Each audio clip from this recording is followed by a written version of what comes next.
They are Miss Amy Jean Davis and, of course, the gorgeous Courtney Palm Perez. Welcome, ladies, and thank you for being on my show. Thanks for having me. Yay, I'm excited to be back. Hey, everybody. So tonight's show is actually on veganism. I think that's a word we just made up because I think it's just vegan lifestyle, but we're going to go with veganism, right? And we're going to talk about the vegan choice, what it entails, what the misconceptions are by the general public, and basically why it's the right or the wrong choice for you and your family. Now, I'm not going to tell you that it's the right choice for you. I'm not going to shove it down your throat, but I do hope that just the idea of a vegan show doesn't turn you off. So stay tuned, listen. Maybe you learn something, maybe you change, maybe you don't. The choice is all yours, but you can never go wrong with the education and the information, right? So without further ado, I'm going to introduce Amy, who has been a vegan for how long? 12 years? Yes, it'll actually be 13 this September. Nice. So why did you make the choice to be vegan? Well, it started when I was a little girl. I was always very interested in nutrition. I wanted to figure out how many ounces of water I was supposed to drink every day, how many grams of protein, etc. And of course, what little girl doesn't love animals? So those two passions in my life, as I got older, collided once I went into college. My junior year, I moved off campus, was in complete control of my groceries. So I thought, okay, cool, now I'll become a total vegetarian. I thought that was the right thing to do for the animals, and as far as I understood, it was very healthy to do. And then about a month later, I met a woman on campus who was handing out these Why Vegan brochures. And that was the first time that I understood that a dairy cow had to be pregnant and have a baby in order to produce milk. And before that, I thought that cows just produced milk, just like apples produce apple trees produce apples. So this whole idea that a baby was involved and that the baby's taken away and either slaughtered or raised to replace her mother, I just was like, wow, I had no idea. And so I understood then that being vegetarian was not helping the animals. So that's when I switched to being vegan. So it started with a couple passions of being interested in nutrition, loving animals, and then once I understood about the animal agriculture industry and where my food came from, then veganism was the decision. Well, the thing is, a lot of people don't recognize that, what you're talking about, the food and agricultural side of it. Because if you ask most people, where do their milk come from, where do their chickens come from, whatever, they say the grocery store, But now, we're not bashing every milk producer out there, and I'll tell you why, because the thing is, what she's talking about is a specific type of dairy farming, right? And we understand that, like in the UK, for example, there are safe and humane practices of dairy farming that's available.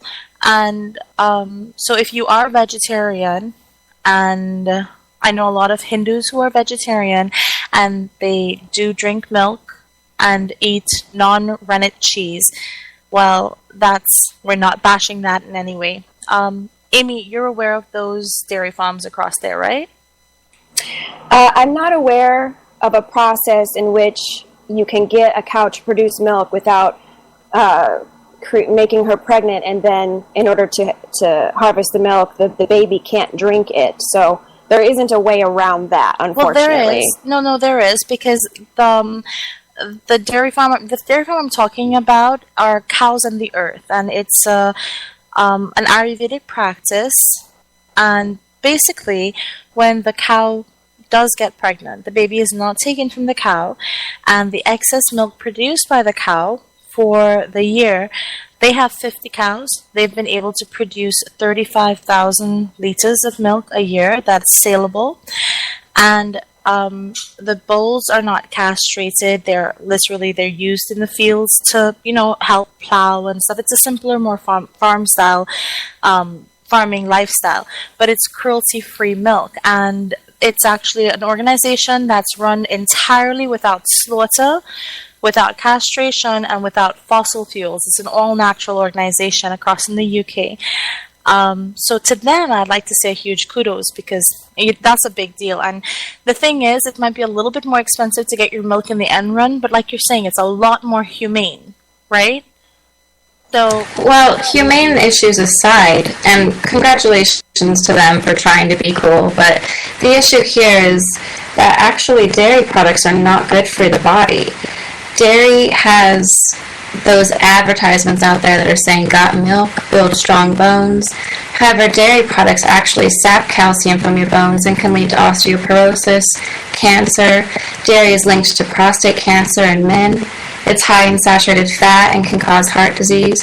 So whether or not you're eating rennet-free, and rennet is the stomach lining of baby cows and sheep. Yeah, so if you're eating rennet-free cheese, and you're thinking that you're doing good by supporting a good company like that, and maybe you are, it's just the actual process of dairy in your body, in the human body, is not meant to be consumed. Dairy from a cow is meant to be for the calf and the calf only. Well, humans are the only animal that consumes milk outside of being born. Medically speaking, that research, what you're citing there, medically speaking, that's not altogether wholly true for every human. Abuse of any type of food substance is going to be bad for you, right? You can't have excessive amounts of iron, for example, or excessive amounts of spinach, because it's, you're going to have difficulties and kidney stones and stuff. But any abuse of anything that's good for you is going to be an issue. But exactly. To say that milk in general or dairy in general is bad for you and saps from your bones and stuff, it's only people who have the inability to process lactic amylase that'll happen. That's actually not true. First of all, like Courtney said, cow's milk is for a cow's baby. There's absolutely no reason why another species should be consuming the breast milk of another species. But just looking at animal products from a standpoint of whether or not it's acidic or alkaline, human bodies are alkaline and animal products are acidic in nature. And so when we consume them, we have to neutralize that acidity because our bodies are alkaline. We're meant to be eating plants, and really plants only. Any animal product that we consume is going to have a reaction in our body where we need to neutralize that acidity. And but let's go back. Goat's milk is not acidic. I'm sorry, what? Goat's milk is not acidic. Okay, well, I haven't looked up goat's milk, but most animal products are acidic. So, and dairy is absolutely acidic. Cheese being much more acidic than the original milk. But let's go back to the it's definitely the most acidic food out there. Homogenized milk, ice cream, cheese. Let's go back to let's look at veganism, which actually, Val, is a word. It's very much a word. Yeah, there you go. Yeah. I was looking it up, and I was like, am I typing the right thing? Am I saying the right thing? And I couldn't find it. But go on. Yeah, totally. Veganism. So part of the definition of veganism is to avoid cruelty, but it's also the commitment to not participate in the exploitation of any sentient being. And so to take some of the milk from a cow that was meant for its baby is considered exploitation. The reason that company has those cows is partly because they're making a profit off of that milk, which should be for that baby. It's profits. The underline is always profit. I agree with that. Okay. So the other main thing I think we should talk about is if we're going to talk about veganism and we're going to talk about the major issues within it, we should stick to the big issues. If we're going to talk about a fraction of a percentage of where this kind of dairy comes from, we're kind of wasting our time, because then people may be more likely to either self-soothe themselves by saying, I think this is milk from that one farm that Val was talking about, when really, the statistics show health-wise, the countries that have the highest consumption of dairy have the highest rates of osteoporosis. And that's not just a coincidence. That's part of the process of consuming dairy and it being acidic and having to neutralize that acid within our bodies, along with all the other animal products that people consume. This causes an environment for cancer. The saturated fat, the cholesterol causes the heart disease and other chronic diseases. These are all diet related that have all been proven to be either semi-cured or completely reversed by switching to a whole foods vegan diet. Okay. And you can see that as proof, you can see it with many people who participated in the Forks Over Knives documentary. They were suffering from osteoporosis and diabetes. They switched to a whole foods plant-based diet, and they no longer need their medication. If you look at countries, like Africa and Asia, they have the lowest numbers of osteoporosis because they don't consume as much dairy as as Americans do. Right. The reason I brought up the one farm that I'm talking about is because this farming practice is practiced by Hindus all around the world, and I grew up in a Hindu household. Milk and dahi, which is like yogurt and stuff, they're essential not just to our practices but to the religious practices as well. And the cow is seen as being sacred, and it is loved and treated like part of the family, just like you'll have your dog or your cat as part of your family.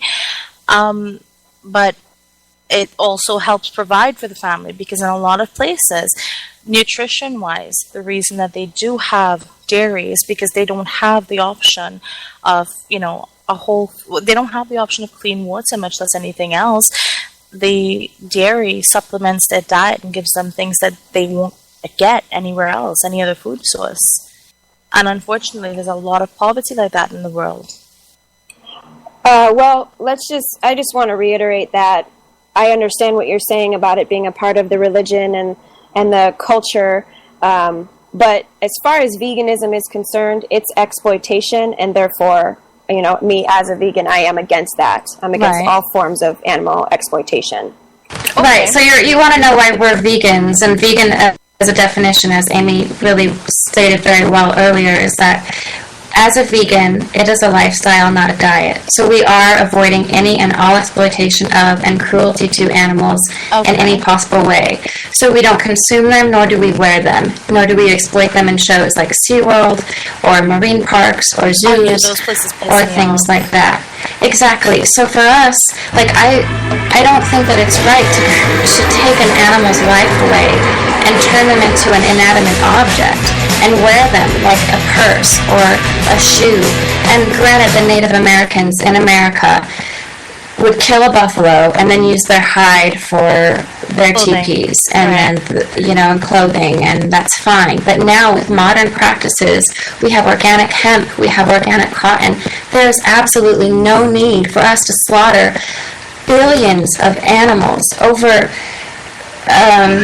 Where 2 billion animals die each week to satisfy the needs of people's satisfaction of eating them or wearing them. And I don't think people understand when they go to the store and they pick up a brand new pair of high heels that it actually came from a living, breathing, sentient being where we share this earth with them. One of our listeners just said that they... Hold on, let me read this properly. Yeah, they said that you were pointing out that the Native Americans and other cultures would, slaughter animals. And they're saying that we as human beings are hunters. That's how we survive. Listener, I'd like to let you know that if you just listen to what Courtney has just said, back in those days when we were hunting to survive, it was because there were no other options. We were hunting to survive. Yes, but we were also utilizing every aspect of the animal. In that way, in Native American culture, it's honoring the animal because they give their life so that you and your tribe can live. In modern society, where you're hanging heads on walls and wearing it for clothes and discarding, for example, millions of chickens were just put to death because there was another outbreak, and so prices of eggs and chicken meat and stuff have just gone up again. And they were put to death because they are in some abominable conditions, absolutely horrendous conditions, and they're breeding disease, and it's ridiculous. So while I understand, that's very well said. Very well said, Val. While I understand that our forefathers were hunters, they hunted for a need, and they also respected the animal. All right, go on, Amy. Sorry. I would disagree about humans being hunters.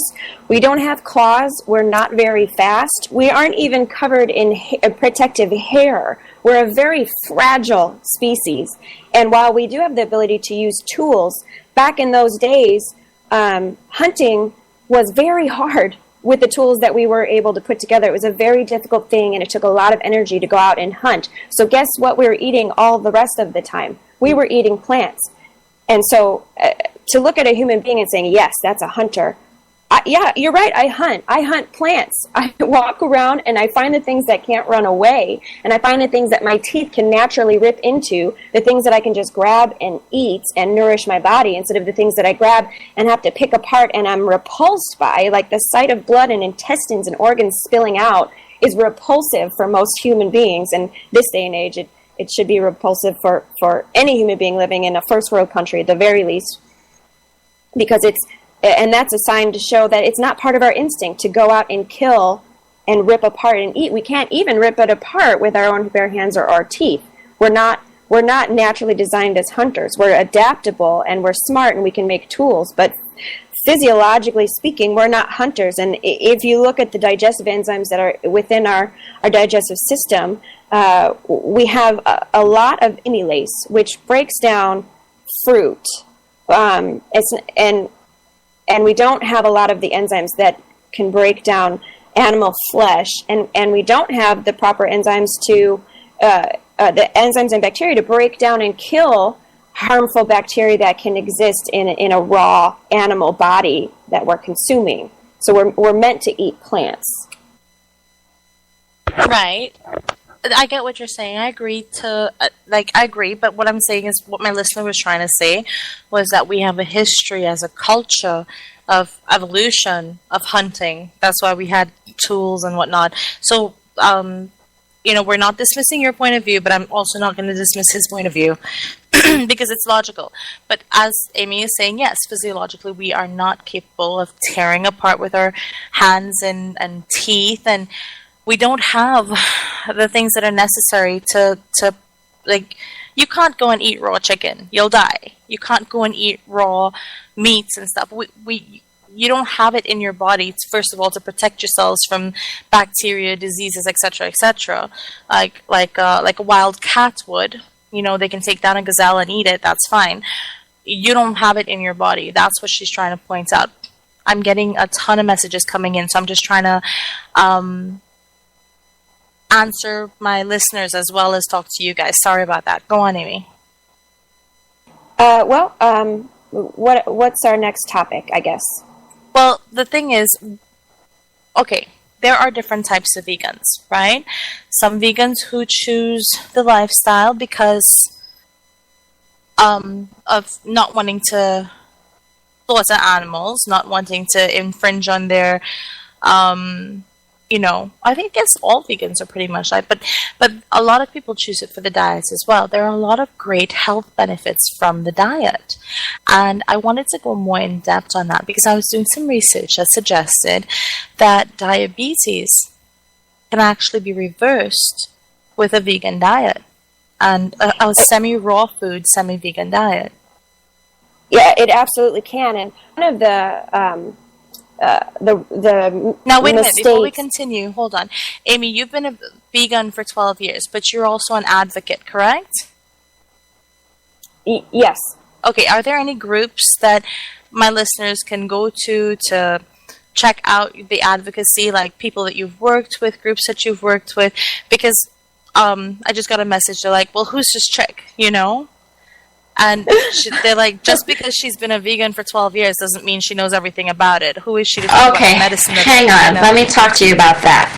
First of all, I met Amy on set one day, like 3 years ago. And when I met her, she was reading a book by Benjamin Brazier. I think that's his name, right, Amy? Brendan Brazier, yeah. Brendan Brazier. Amy will research the shit out of every fucking thing you give her, and she will not stop until she knows it inside and out. Right. She has watched Cowspiracy, she has watched Forks Over Knives, she has watched Earthlings, she has educated herself more than you will ever know. That's why she sounds so brilliant. I can go on and on about my side of being vegan, and I only know a little bit about actually, like, how there's 200 pounds of meat per person per year consumed for each individual in America especially. And I don't really know what happens with our digestive enzymes, but she does because she researches it and she looks it up.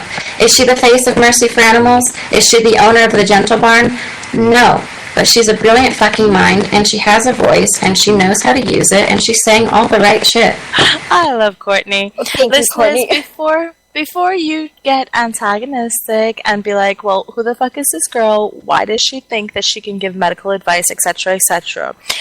Listen to what she's saying from this perspective, right? First of all, she's human. She's humane. Secondly, she's intelligent, and her passion might come across to you as being, oh my god, she's vegan and she's in my face. That's not what she's trying to do. She's passionate about it because she's been shut down so many times in her life already.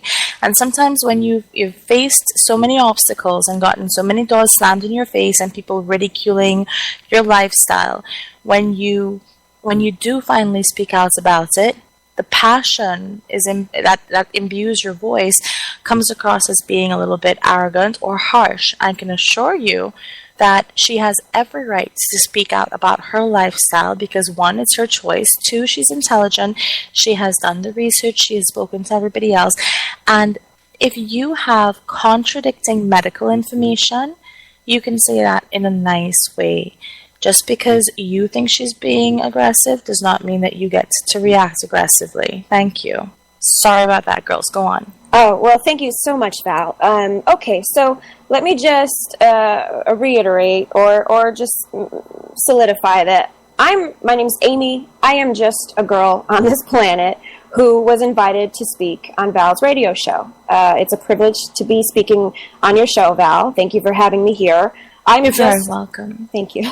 I'm just a girl who has done a lot of research, but I don't believe at any point during the show have I said, listen to me and don't do research, just listen to me and follow my orders. I'm just speaking to what I have learned, and I encourage people to do research. Do as much research as you can get yourself to do. And as far as my credentials, I've been vegan for almost 13 years, and I do a lot of research, but that doesn't make me the smartest. I don't know everything there is to know about veganism. I'm certainly not a doctor. Hold on. We have a question from Jeanette. How expensive is it to be a vegan? She said she has tried to live a healthier lifestyle, but with the price and cost of organic food and groceries today, she cannot afford it. What can she do? Well, sorry, my one of my dogs is... You're fine. Okay. My cat jumps up when we have live shows with the camera and everything, and she's like kitty co-host. She's always purring, biting, sending kisses on camera. You're fine. We're all animal lovers. That is so sweet.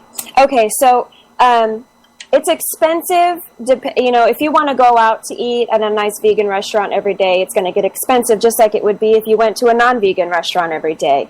But rice and beans and fruit and vegetables are always going to be less expensive than meat and dairy and eggs, especially, like you had said, Val, that we have diseases that occur within the animal agricultural industry, and it causes mass slaughter of animals, and then the demand is still there, but the supply is low, so the prices go up. Rice, beans, fruits, vegetables are always going to be cheaper. And, if you can't buy organic, you're better off buying non-organic and eating plant-based than you are buying organic animal products. And I encourage everybody to do their research. There's a great website out there called nutritionfacts.org, and he takes medical studies and he creates a video and explains them to laymen like me, such as myself. I don't know all the terminology for the medical world, so he breaks it down to where it's easier to understand.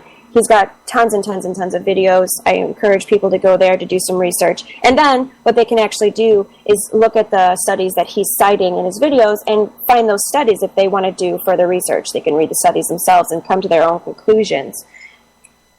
Jeanette, I get what you're saying. You go to Whole Foods and you want to buy rice and it's like $7 a pound for some reason, or you want to buy beans and it's like $3 a pound. All right, listen, there are co-op organic markets that are cropping up all over the country. In fact, I'm in Missouri. I'm basically in the heartland where everything they eat is meat, but I was raised by a vegetarian mother, so the main diet in my household is like beans, rice, etc., etc. And I'll tell you something. There's a market called Lucky's Market. Look it up online, Lucky's Market, and then find other markets that are similar. They are just local farmers who are producing. They're all organic, and they come together and they sell at a really, really, really cost-effective price. A price that's similar to, let's say, like Kroger's or Schnucks or Aldi's and stuff like that. And it's healthy, it's conscionable food, and not just Lucky's. There are tons of those markets all over the place. So you can just go online, do a little research, and you will find them. Now, what else? You were asking about milk. We do have other options for milk. Now, okay, I have a soy allergy, so I can't drink soy milk.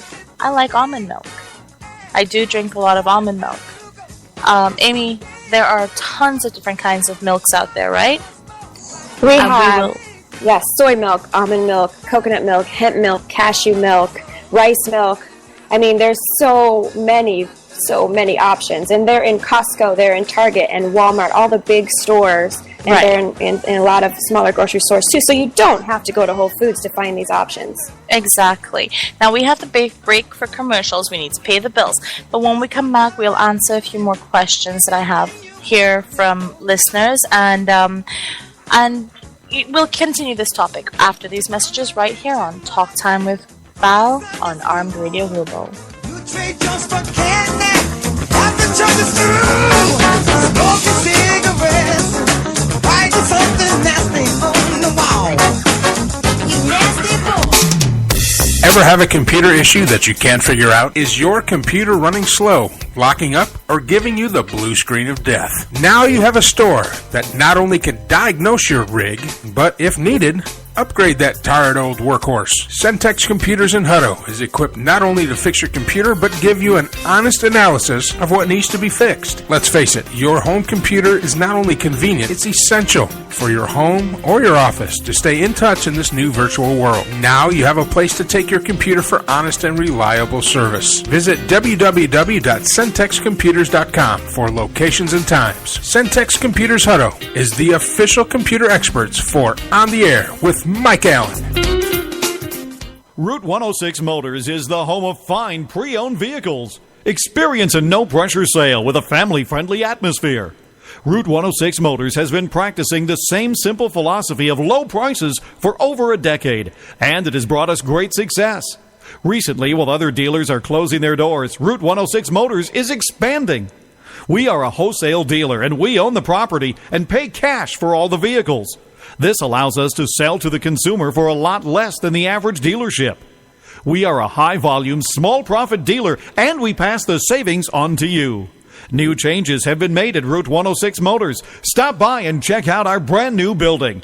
Route 106 Motors, located at 569 West Street. Check our website at route106motors.com and be sure to like us on Facebook to find out about all the latest deals and savings opportunities. route106motors.com. Is your wife wicked hot? Or is she just cold? Do you just want to take a hot shower? Call Savino Mechanical for all your heating, hot water, and cooling needs. Savino Mechanical has been servicing Greater Boston and Southern New Hampshire for over a quarter century. Quality 24-hour service, reasonable rates, satisfaction guaranteed, licensed and insured. And remember, at Savino Mechanical, we are not comfortable until you are. Call Savino Mechanical today at 1-855-624-4280. That's 1-855-624-4280. Savino Mechanical. Armed Radio Global presents its new 2015 Talk at Night lineup. Mondays 8 p.m. Eastern, Spot On with Lino and Tom. Straight Talk with Matt Hazley. Mondays and Fridays 10 p.m. Eastern. On Tuesdays, Talk Time with Val 8 p.m. Eastern, followed by High Five at 10 p.m. Eastern with Johnny and Mikey. Wednesdays on the air with Mike Allen 10 p.m. EST, and Thursdays Night Talk with Joe Rocks 10 p.m. Eastern. Join the talk now on Ustream TV. Replays on Spreaker, exclusively on Armed Radio Global.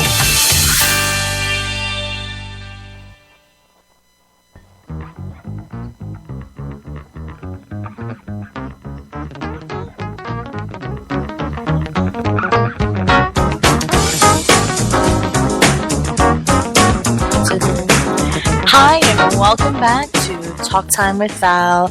I'm your hostess with the mostest, Val Anistimo, and we have Miss Amy Jean Davis and Miss Courtney Palm Perez with us right now. And we are actually during the commercial break, we were discussing, what were we discussing? Oh my god. Healthy stuff or cats? That's why I need more veg. No, actually, no. My husband tells me I eat way too many veggies, but healthy stuff for cats, but no. You need some pomegranates and hemp seed. Oh, I eat some Walnuts. pomegranates. I'm Indian girl. I don't go a day without pomegranates. Let's see. Walnuts, yes. I do need to increase my walnut intake. Okay, so we were talking about food. Oh, yes. The food diabetes. lifestyle. And I want to talk about diabetes, yes. Yes, and we were talking about the food lifestyle, how easy and how difficult it is. Now, I know that our show is aired all over the world, and there are going to be people who are out there thinking and messaging that, okay, we don't live in America, we don't have these options.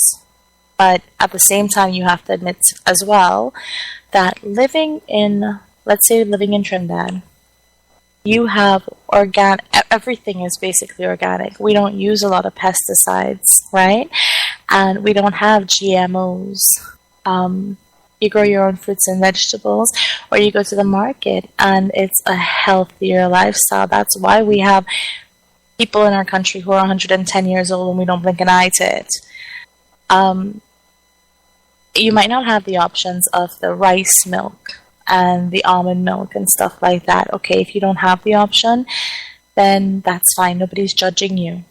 What we're asking you to do is open your mind and, just hear what these girls have to say, because it's very important, not just to your environment and your animal brethren, but to your own social consciousness as well. Just give it an open mind, that's all. Okay. What type of vitamin supplements do you take as a vegan? I rarely take a B12 supplement, and now B12 is an issue, a hot debate issue within the vegan world, and that's because B12 is made by a bacteria, which is it is found in animal flesh, but it's also found in our environment, in the dirt. And since we are so concerned with washing and cooking our food, a lot of times that B12 gets terminated before we can actually consume it. Now, as a vegan, I rarely take a B12 supplement or get a B12 shot. However, every time I've gotten my blood taken and my metabolic profile measured, I've never been low on B12. So I take a little B12 here and there. If I'm not out in the sun a lot, I'll take a vitamin D supplement. But other than that, I don't take any. How about you, Courtney? I don't take any vitamin supplements at all. I don't think I need to. My body feels 100%, so I don't think that with a whole food plant-based diet you need to be on vitamins. The other people who generally take supplemental vitamins and who are on a whole food or a vegan diet would be people who have a natural deficiency occurring within their body. For example, they're anemic, they have an iron deficiency, they have a calcium deficiency, whatever it might be. And that's, of course, individual to the person. They go to their doctor, they discuss that, and there are vegan-based vitamin supplements out there for you to take. So, I hope that answers your question. I know because some people want to know, like, how to get the extra calcium or how to get your omega-3s, but honestly, you can get your omega-3s not from fish oil, but you can get them from chia seeds, flax seeds, hemp seeds, and of course, leafy greens like kale and spinach, even bananas, primrose oil if you get it without a gelatin capsule. Like, you can get all that omega-3 as a supplement just through the seeds that you can consume. One of my listeners just said, why without a gelatin capsule? Oh, well, gelatin is actually derived from either horse hooves or like a collagen in animal parts. So it's like from beef or pigs. Like, actually, my mom just bought this makeup, or not makeup, she bought a face wash from Neutrogena, and I said, Mom, did you read the ingredients? This, number one, Neutrogena is tested on animals, but number two, it has beef gelatin in it. Do you really want to be slathering beef gelatin on your face? Like, so that's pretty gross. But you can get a capsule that's a vegetarian capsule, so it can be easily digested and no animal products. Okay. A lot of people are saying it must be so hard to be vegan, Courtney and Amy. Now, Amy, you said that it was pretty much a lifestyle choice growing up, that it wasn't really that difficult for you. But Court, I know that you grew up in the Midwest, and I mean, you grew up like a normal Midwestern girl with the normal average American Midwestern diet, right? So, well, actually, not... No? Go ahead. Oh, I thought you did. No, I'm actually from the Midwest. Courtney, didn't you grow up out here or Colorado? I'm in Colorado. It's still, I guess, the West Coast, kind of, right? Well, Colorado is like beef country, isn't it? Well, yeah, Colorado, we do have a lot of hunters and cattle ranchers, and yeah, and deer hunting down there is like huge, right? White-tailed deer. Yeah, I actually grew up with my grandpa is a hunter, and my grandma probably consumes way too much meat products. She's in and out of the hospital all the time for her health. The doctors always tell her to stop eating meat, but she's like, well, this is how I was raised. And I'm like, Grandma, listen, let me just come over and help you out. But anyway, I grew up eating meat. Yeah, so I grew up eating...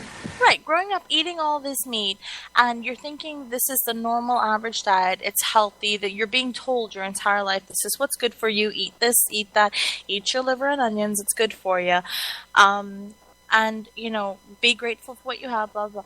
What made you, what opened your eyes to the alternative lifestyle, the vegan lifestyle? What opened your eyes and had you change? And the secondary question is it difficult? Because quite frankly, a lot of people just like eating meat. They like the flavor, they like the taste, and they don't feel as emotionally bonded. I mean, they might feel some sympathy for animal lives out there, and so they'll want to go organic, etc. But they don't feel empathy the way you would, you know? So how difficult is it? I'll start from the beginning and I'll make this quick. But I grew up, Don't make it quick. Take your time. I grew up eating animal products because, again, that's how I was raised, that's how my mother was raised, that's how we were all raised, and that's what the media tells you what to do. I mean, the media spends billions of dollars on advertising to push these products on you. Mm-hmm. So I was always an animal lover. So I never really ate that much meat. My mom would always... She wouldn't cook me a piece of meat. She would just cut up a piece of hers and put it on my plate and make me eat it.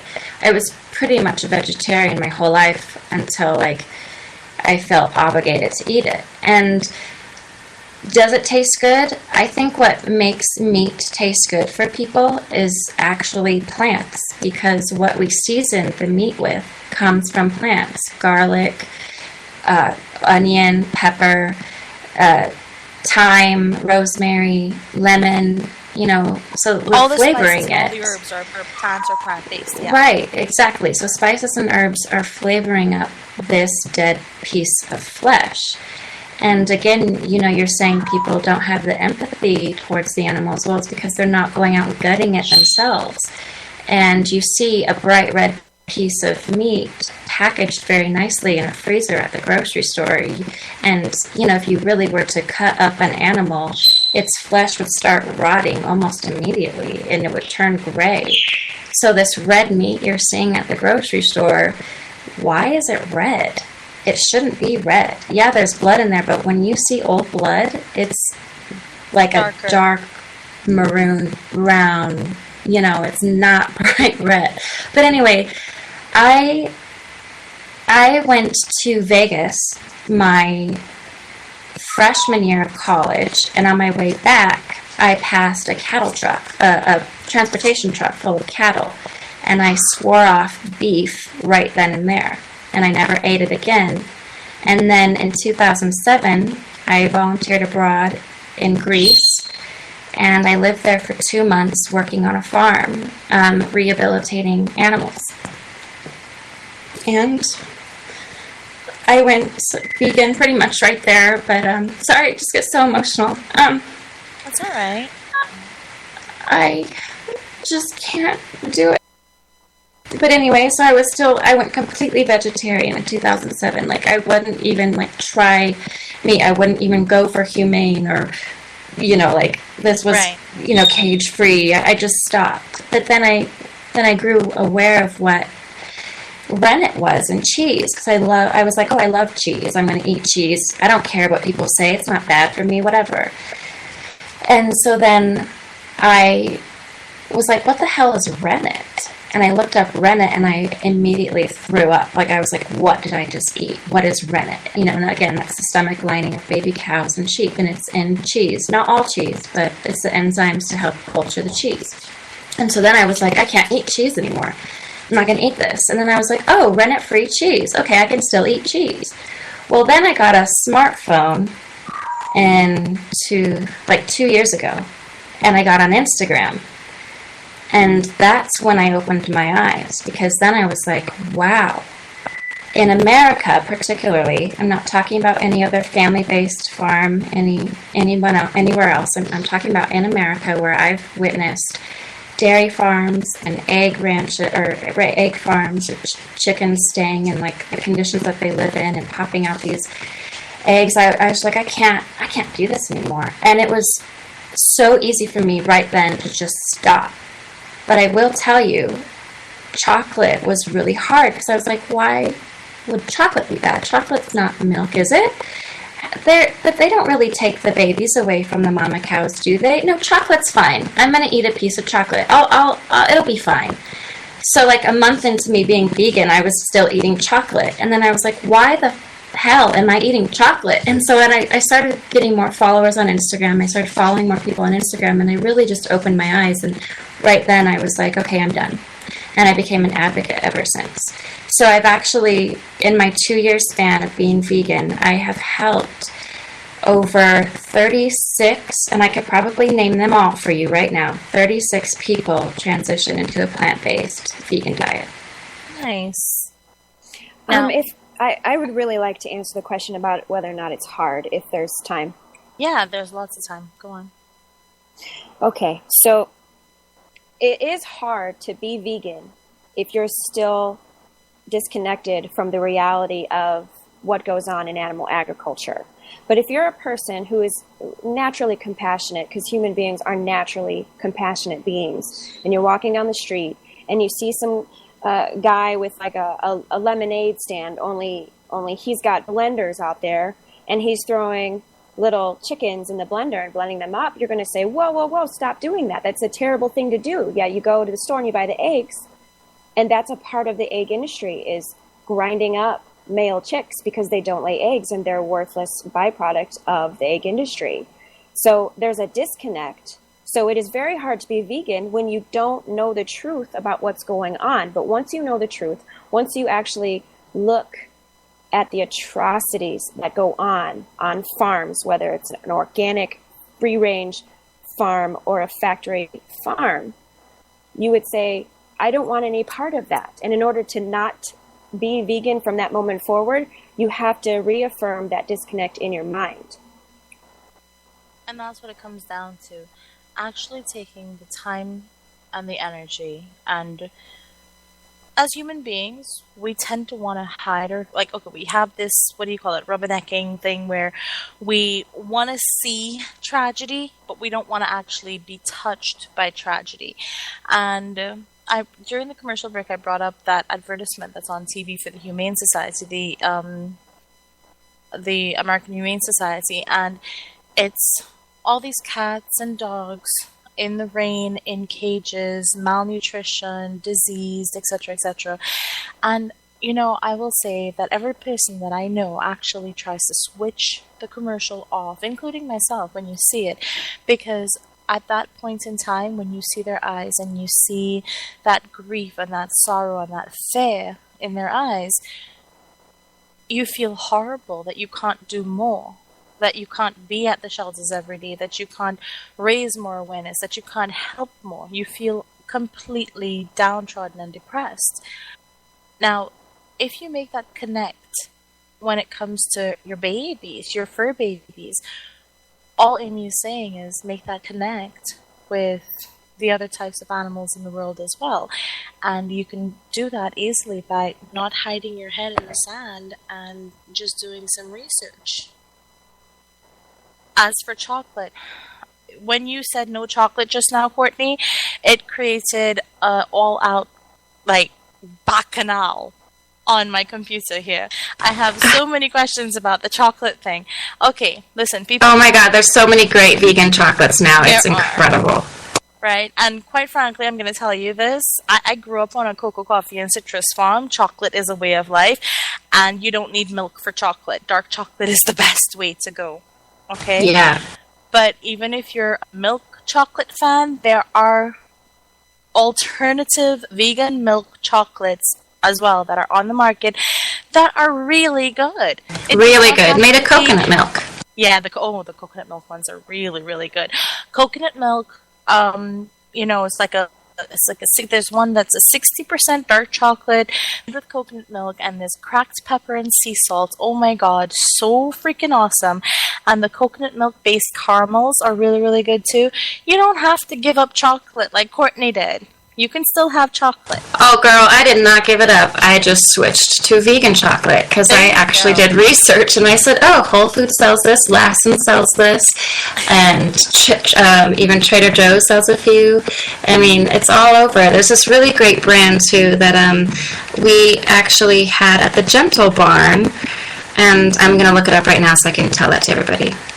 Mike Allen says, chocolate comes from the cocoa bean. That's a plant. Chocolate equals salad. You are welcome.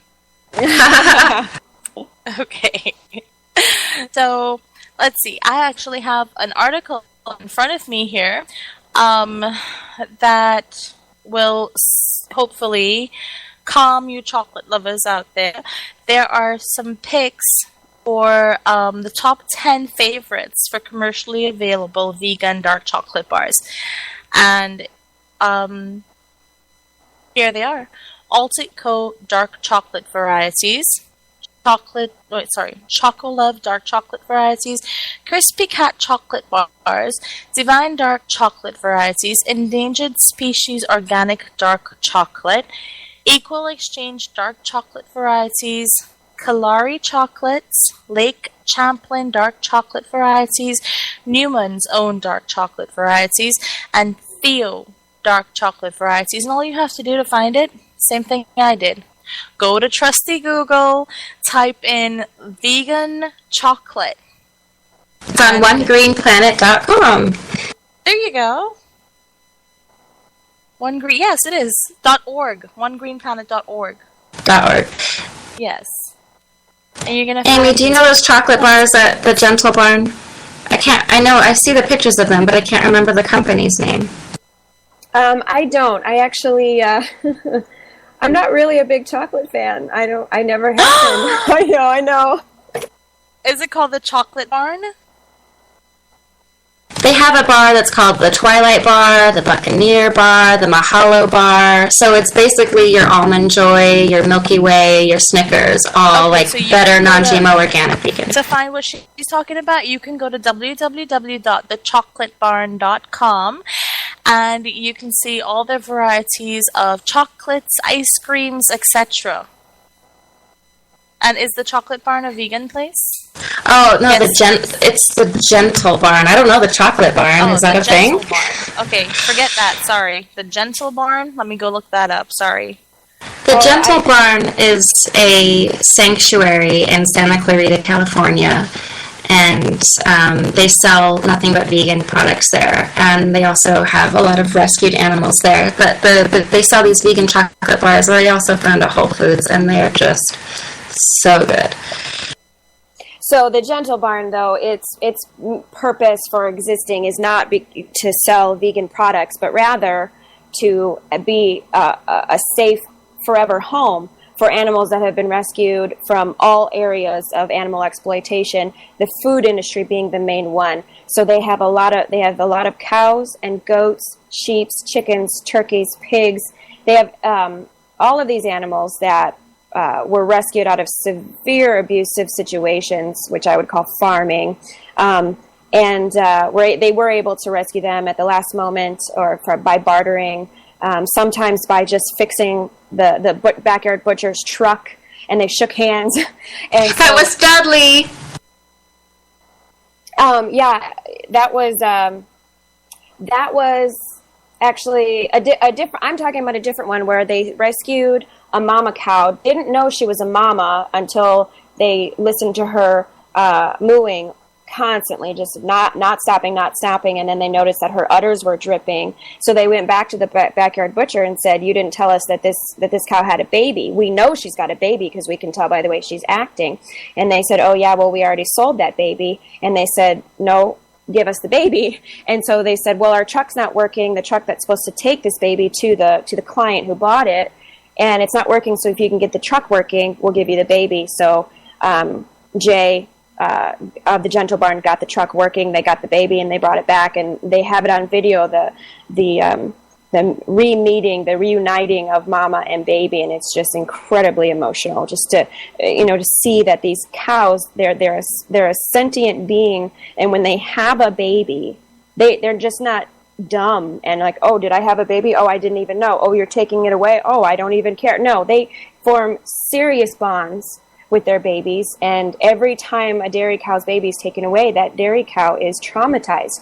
I mean, and then of course the baby is terrified. There's these baby cows going through the line at the slaughterhouse to be turned into low-grade veal, and these babies are suckling the arms, legs, and elbows and knees of the slaughterhouse workers because all they want is their mom.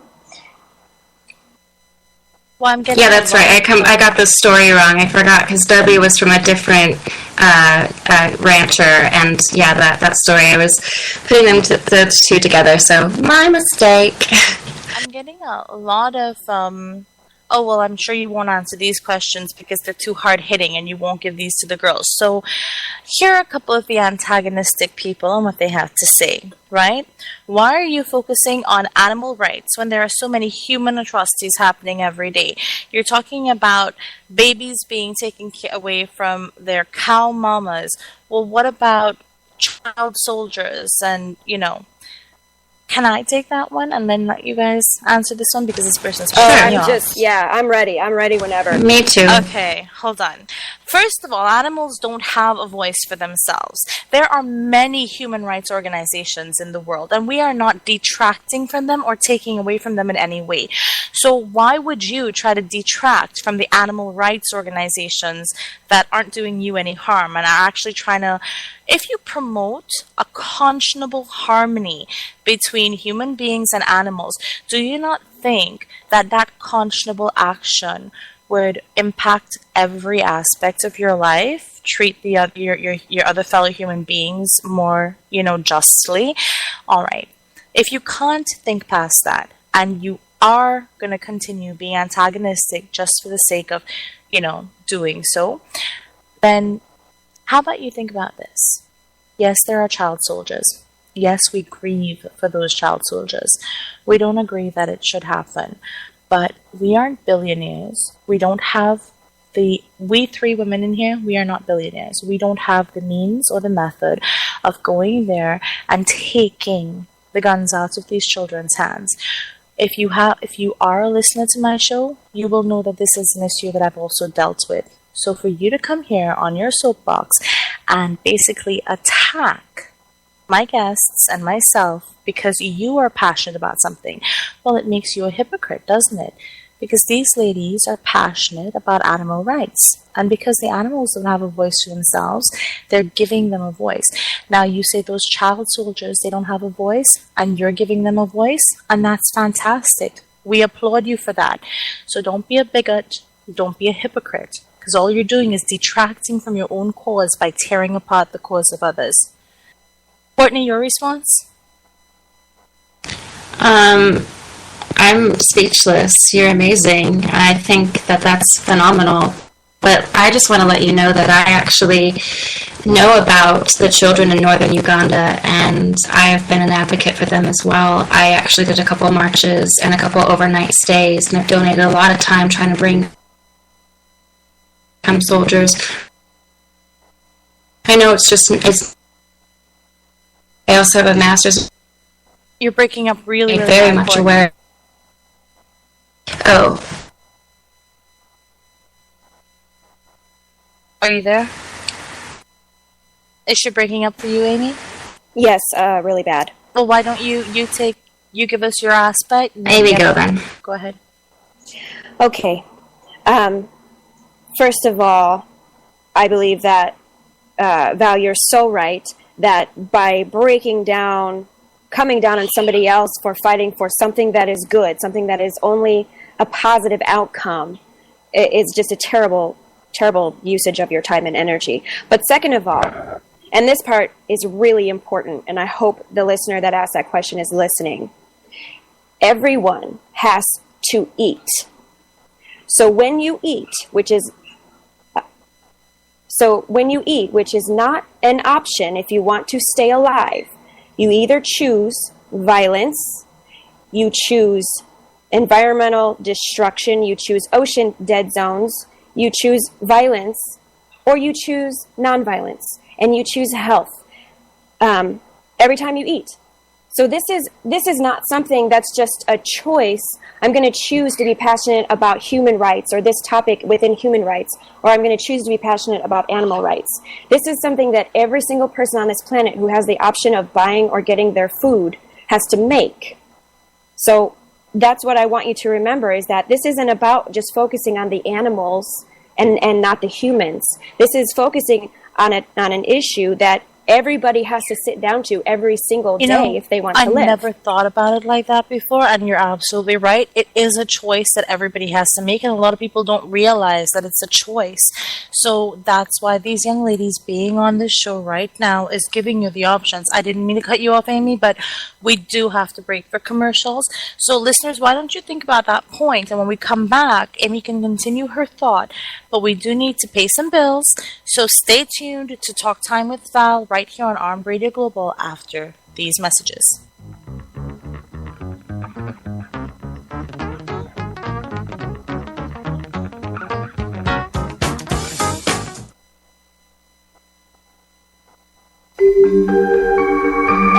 Hey everybody, Heather Bumpus here. Join me every Wednesday night as we explore ghosts, spirits, and all the things that go bump in the night. Like my page, OTA Paranormal on Facebook, and follow me on Twitter at HBumpus, #ArmRadio. Listen on the air with Mike Allen every Wednesday night at 9 p.m. Central Standard Time, right here on Arm Radio Global. Hi! Now I know you hear Joe Rocks on their weekly restaurant reviews on Night Talk, 10 p.m. Eastern. And boy, these two like to eat. Right, boys? Well, here's something to review right from your house. Eat24. That's right, Eat24.com. With over 25,000 restaurants for you to choose from when you're hungry. Many in your area. So review that, boys. Eat24.com. Click, order, and eat. Eat24.com. Night Talk with Joe Rocks. 10 p.m. Eastern, Thursdays, is now on Ustream TV. Spreaker for replays and live. On Live 365, exclusively on Armed Radio Global. Route 106 Motors is the home of fine pre-owned vehicles. Experience a no-pressure sale with a family-friendly atmosphere. Route 106 Motors has been practicing the same simple philosophy of low prices for over a decade, and it has brought us great success. Recently, while other dealers are closing their doors, Route 106 Motors is expanding. We are a wholesale dealer, and we own the property and pay cash for all the vehicles. This allows us to sell to the consumer for a lot less than the average dealership. We are a high-volume, small-profit dealer, and we pass the savings on to you. New changes have been made at Route 106 Motors. Stop by and check out our brand-new building. Route 106 Motors, located at 569 West Street. Check our website at route106motors.com and be sure to like us on Facebook to find out about all the latest deals and savings opportunities. route106motors.com. Are you ready to take your webpage to the next level? Go to icegram.com and download for free all the tools you will need to enhance your webpage content for potential customers, clients, or fans. Capture leads, call your audience to action, skyrocket conversation and engagement with action bars, pop-ups, toast notifications, message boxes, overlays, and sidebars. Head on over to icegram.com for your free download. That's icegram.com. Bottom line, you'll love it. Attention World of Tank gamers. Armed and its affiliated divisions are recruiting entire clans and tankers. Armed, the largest and most progressive gaming community on the World of Tanks gaming platform. Now on 3 servers. To join, visit www.armedtanks.net or #NeedAToaster. Toast that, bitches.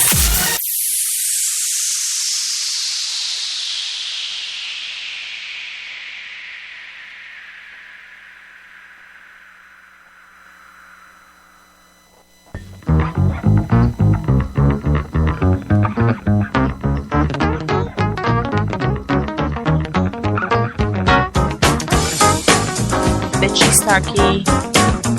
And welcome back to Talk Time with Val. Mike Allen did not poke me and let me know that we were coming back in, so you probably caught the tail end of a conversation there. Sorry. So we are back, and Amy, you were talking about the fact that food, right, is a necessity. You cannot survive without food. You cannot survive without water. However, the way we attain our food and water goals are our choices. Right. And so since everybody has to eat, then everybody has that choice between violence or non-violence. So why choose violence? Why choose violence when not only is it violent for your body, it's violent for our planet? And here's a little tidbit. According to ComfortablyUnaware.com, 82% of starving children live in countries where food is fed to animals. And those animals are eaten by Western countries. Yeah. So we're growing grain in countries where children are starving so that we can feed ourselves over here in the West. A diet that will end up killing us as well. Those children that are starving, those malnutrition children who are starving to death, it's not just them, you know. You have to look at the mortality rate. 1 in 5 children. Over here in the U.S., the mortality rate is really low. In the regular free world, the mortality rate is really low. And do you know that pretty much, no, it's not 1 in 5, it's like 3 in 5 children. 1 in 5 will die. 3 in 5 will not pass the age of 5. Will not grow past the age of 5. It's an atrocity that can be absolutely addressed by choosing a vegan diet, because that grain that is grown can then be fed to people. It can be, we could feed more than what our current population is with the amount of grain that we grow today. But as our population is rising, we don't have enough planet to grow the amount of grain to feed to the amount of animals that we then make into food for the amount of people that we're going to be having on this planet in the future. I'm all for human rights. This is planet rights. This is, let's come together and do the best thing that we can do every moment that we can. I'm not asking people to take up arms and go and fight wars to free people or fix political conflicts and war conflicts. I'm asking people to do what they have to do every day anyway. Choose the better choice. Choose the one that creates less violence in the world and less environmental destruction. And, as climate change continues to get worse, we're going to start to have water wars. We're going to have... What's the name of that website you quoted just now? ComfortablyUnaware.com. We would invite everybody to go to that website, ComfortablyUnaware.com, because I think what you're really getting at here is what you're really inviting people to do is to become aware and know what your choices are, and then make the one that's conscionable to you, right? Yes, 100%. I would also invite people to go to Cowspiracy.com. That film, Cowspiracy, will show you what animal agriculture is doing to the planet and all of its inhabitants, not just the animals that we slaughter for food, but actually, to the people. I want to talk about that. I really want to talk about that, but not the documentary, because I think that they should go and watch that for themselves. But let's talk about the cattle industry right now. And okay, just for everybody listening out there, we are not Oprah. We do not have billions and millions and whatever amounts of dollars. What we're talking about here right now is no reflection of Armed Radio Global. This is me, Val.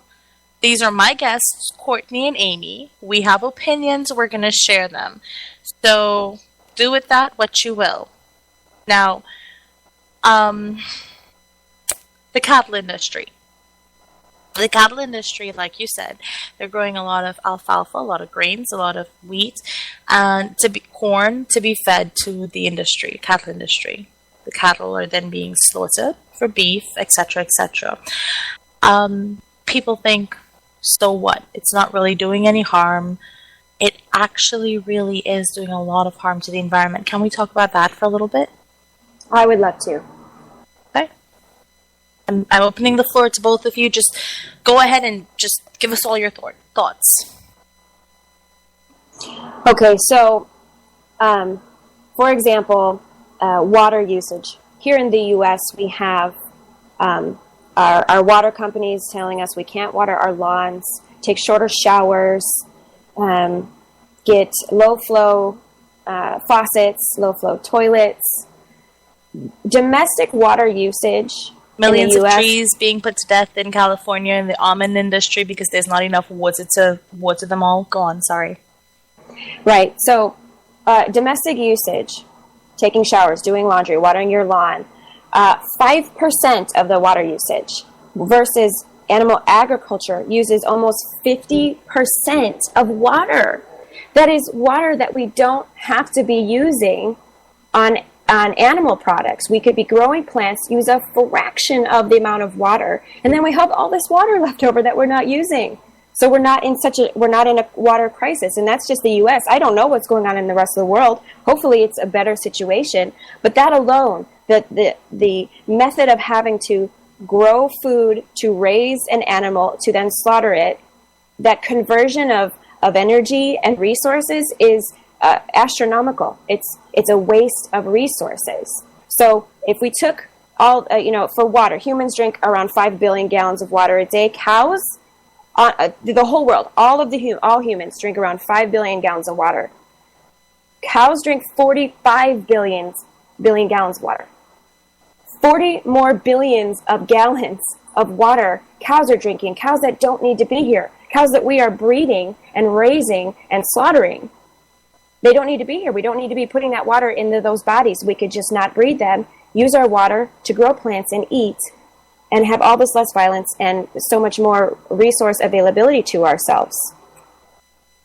I actually thought it was like the irony and the kind of satirical dry humor in that article that I read about the almond trees being cut down in California.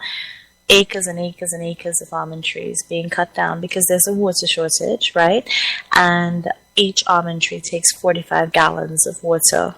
And I was like, and I started thinking about how much water the farming industry uses, and the farming industry is not suffering the same way the agricultural industry is. The water shortages. Not in the U.S. because we've got our government subsidizing the animal agriculture farmers. So money is being given to them when they need it to keep producing this food. There's a giant waste of resources. It's a waste. It's a detriment to our planet, to everybody here. We have a caller right now. So hi, caller, you're on the air. Hello? Hi, can you hear me?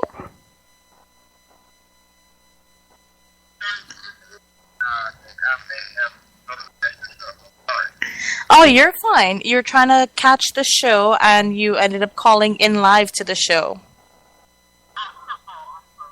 That's all right. What's your name? What's your name? Alan. Okay. Okay, so Alan, thank you for trying to listen to the show. If you want to, you can just... do you have my Talk Time with Val page on Facebook? Okay, so if you go to that link, the post, right where you see the call-in number, there's a tune-in ad, and there's a link there for live365.com/stations/armed radio, and you can catch the show live. And thank you for listening, and thank you for calling in. You're welcome. Have a good evening. Bye. Sorry, the PBX, the call-in line rang, and I picked it up. It was Alan from Georgia, I think. GA is Georgia, right? That's right, yeah. Cool. Yeah. Okay, so Alan from Georgia was calling in, but he didn't mean to. So, go on, Amy. Sorry to interrupt. Quick, Amy, sorry, yeah. Amy, I missed you. I got disconnected again. I had to leave for my dog. But did you talk about what Jerry Brown has said at all, Governor Jerry Brown? No. I did not. Would you like to? Well, I don't really have TV or anything, but just what I've seen is that Jerry Brown is actually quoted, he's the governor of California, and he's actually quoted saying that we should be eating more veggie burgers. Essentially that the cattle and the cow industry itself is just a leading cause of, climate change and our mass consumption of water. Yeah, that's definitely a good sign when we have somebody in government saying, eat veggie burgers instead of animal flesh, and directly because of this drought that we are experiencing and all the climate change effects. Actually, I'm looking for the quote right now. Excuse me. And anybody who's actually interested can go to seasonalchef.com and look at there's an interview with Governor Jerry Brown. He says, we were concerned that produce that did not meet the size standards of the marketing orders were being thrown away. At the same time, there were elderly people who could not afford to have food. We wanted farmers to have an alternative outlet. The idea was to link up the farmer with the consumer through direct marketing. My philosophy was one of greater self-reliance, a philosophy of decentralization, of more person-to-person contact. That's what I was espousing. And if you read this article, he gives you his entire philosophy here, and the philosophy of E.F. Schumacher, Wendell Berry, and Gary Schneider. These were people who were thinking about it, talking about it, who they were meeting with. And yeah, what he's saying basically is what Courtney just said. You have billions and billions of dollars invested in in agricultural farming that are the products, the grains, the alfalfa, corn, whatever. It's being given over to feed animals that are then raised for consumption, whereas those same, the exact same land that you use to raise all of this, you can have beans growing there and tomatoes and the same grain and stuff, and you can feed millions and millions and millions of people who are otherwise going hungry. And why are we doing this? Oh, we're doing this because the people who can afford to go to the market and buy their beef and their pork and their whatever, we're doing this so that they will have more variety and more options, different kinds of beef, or they want a juicier beef with more marbling, like Wagyu or something, We're giving them more and more fancy options, and we're forgetting about the people who don't even have food to eat. Again, another total atrocity of animal agriculture. We're overfeeding the rich, and we're not feeding the poor, and it's wrong. It's wrong any way you look at it. Mm-hmm. It's really a horrible thought. I mean, if you actually focus on it, it's a horrible thought. What about okay, that's a straight out fact there that there's not really a lot to talk about on it, because it's like a black or white picture there. There are facts that cannot be mitigated by any other type of propaganda. So let's switch to another fact. Deforestation. Rainforest deforestation. People say, wait, what does that have to do with veganism? What does that have to do with animals? Why are you talking about the rainforest? Courtney? Amy? Either one of you? Well, we talk about it because 90% of the deforestation of the rainforest is for animal agriculture. We're cutting down the forest to grow soy and corn, or we are cutting down the forest to graze cattle. 90% of the rainforest that has been cut down is for animal agriculture. I just want that to sink in for people. These rainforests that, everybody loves and, save the rainforest, save the rainforest. Your diet is cutting them down. And we're losing an astonishing amount of rainforest every day. I don't remember the exact number. It's an acre per minute, or it could be actually even worse than that, but it's definitely at least an acre per minute we're losing of the rainforest, which also correlates to losing over 100 plant and animal species every day. 135. Yes, we're losing plant and animal species. They're going extinct. We'll never get to see what they were. And we're talking about species of plants that Ayurvedic medicine has used for years. This is why, for example, Oriental and East Indian individuals don't have as high a rate of things like cancer and widespread, human cellular degenerative diseases.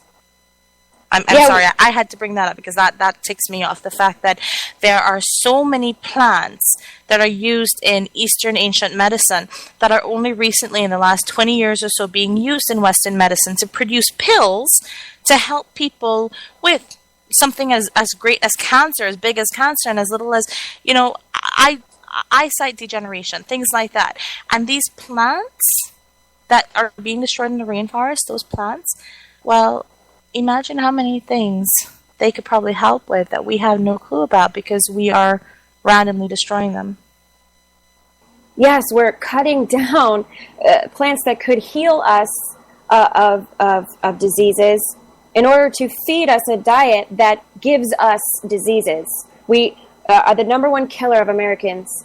Number one killer of Americans is heart disease, which is a diet and lifestyle caused disease. So if somebody starts eating vegan, they have heart disease, they start eating vegan, and maybe do a little bit of exercise, they're going to reverse their heart disease, and they could completely reverse it and cure it just by not eating animal products. So we're cutting down the rainforest to make animal products that kill us.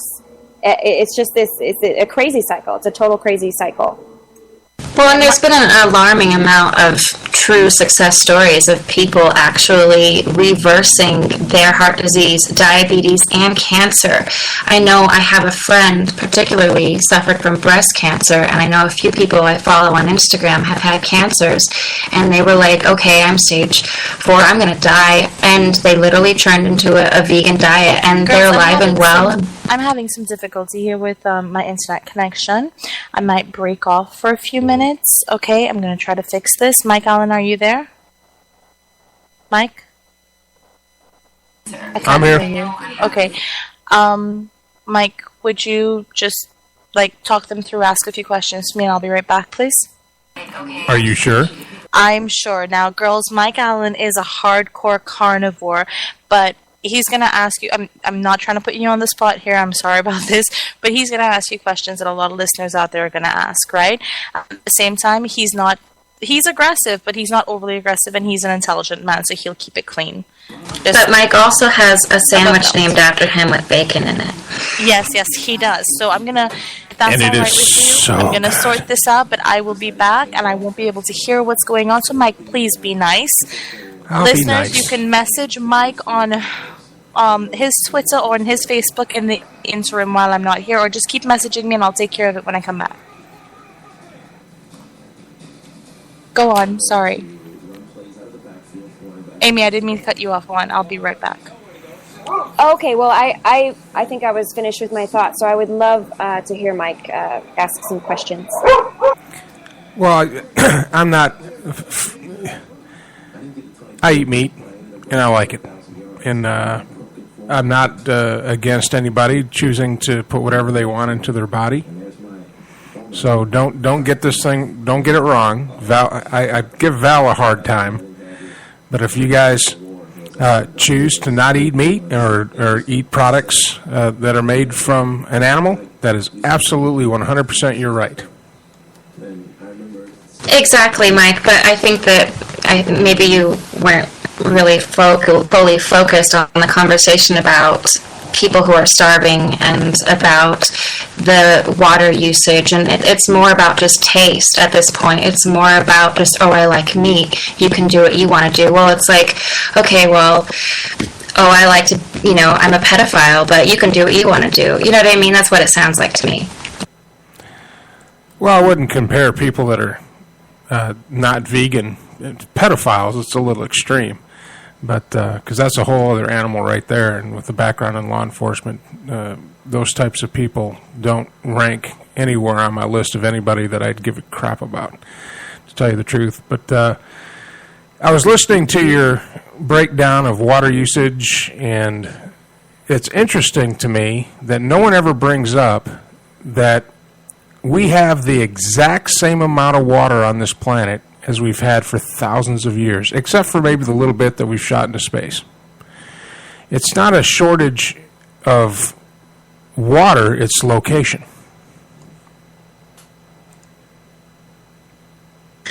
So, go ahead, Amy.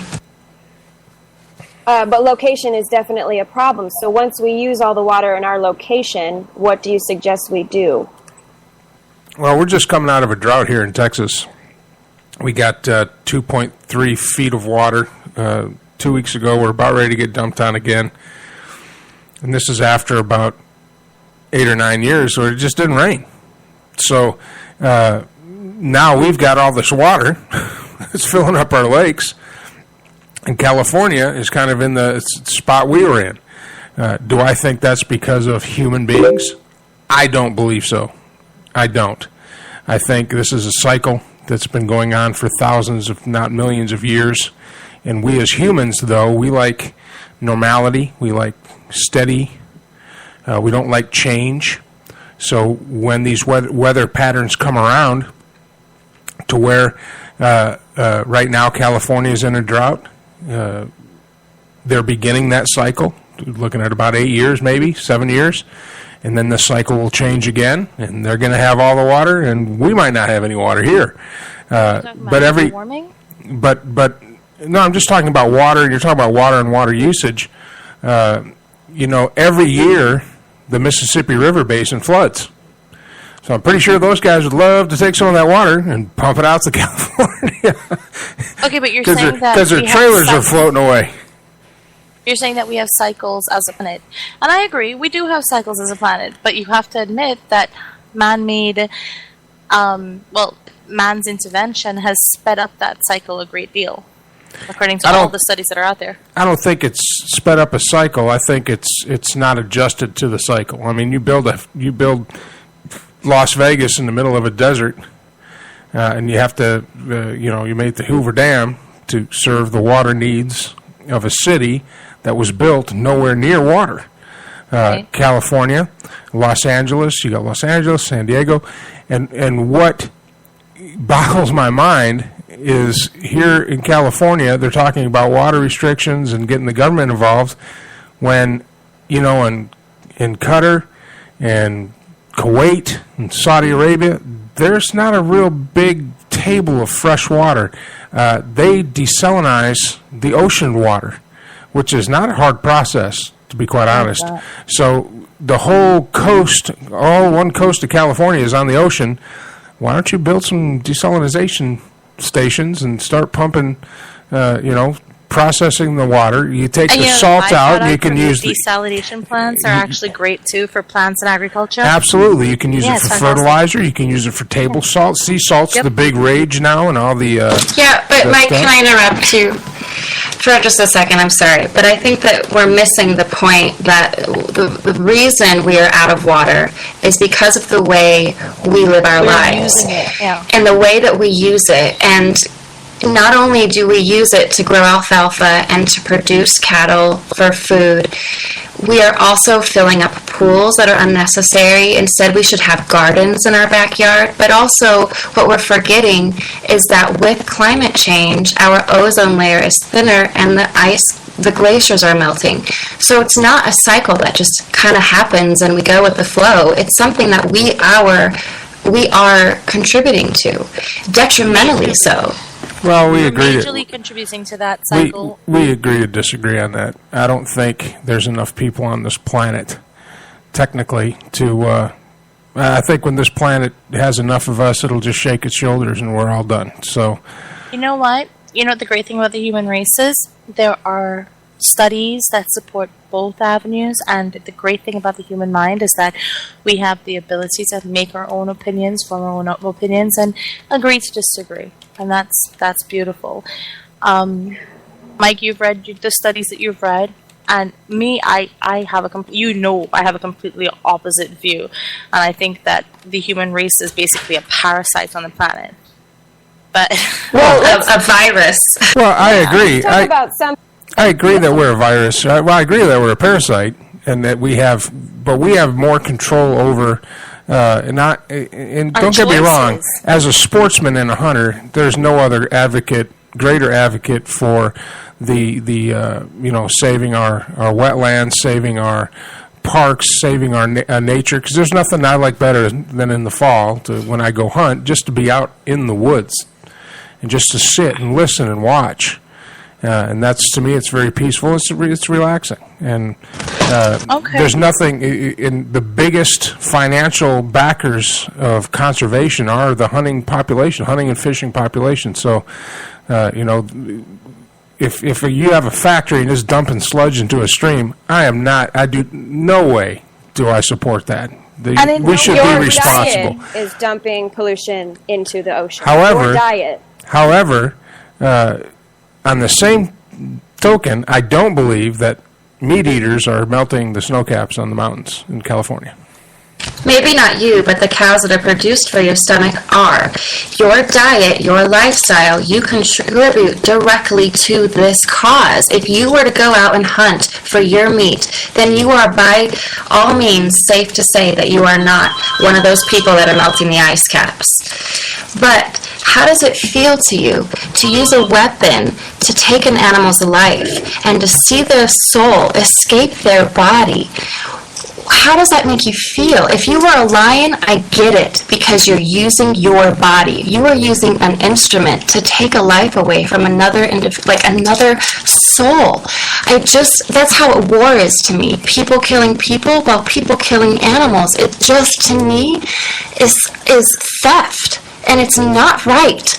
And that's why I'm vegan. Well, I tell you, there's no greater feeling than knocking down a 6 or 8 point buck from about 35, 40 yards away with a 60 pound bow. I mean, it's a great rush, and I tell you, and you honor that animal, and that animal is giving its life for the sport. That animal is not giving its life for you. It does not have informed consent. Humans give informed consent. Animals do not. Animals do not have a voice to tell you, yes, Mike, your heavy-ass bow is going to pierce my heart, and it's going to be beautiful. That's not what it's saying. What it is saying is, I'm here to be looked at and admired and to live in this world just like you are in peace. If you want to be badass and you want to shoot a target, put a little pin in a tree 100 yards away and shoot that instead. All right, but that doesn't taste as good on my grill. Okay, so we have a caller. Courtney, Amy, I apologize, but you're not gonna. Mike is gonna say what he's saying and think what he's thinking. You're not gonna change his mind at all. And the more passionate you get about it, he will make statements like that, which of course is his option. But it will just antagonize. So let's deal with the caller that we have right now. His name is Alan. Alan, okay, so Alan is from Georgia. I saw GA on the phone. And he called a little while earlier. And Alan, you had something you wanted to say to the girls? Hold on, I'm putting you on speaker. There we go. Calling to kind of chime in. So I've been vegan maybe about 7 years, and before that, I was probably one of the biggest meat eaters. Can you guys hear him? Barely. He's a vegan for 7 years. He's been a vegan for 7 years, and before that, he was probably the biggest meat eater in all of his friends and family. Go on, please, Alan. And one I had a documentary on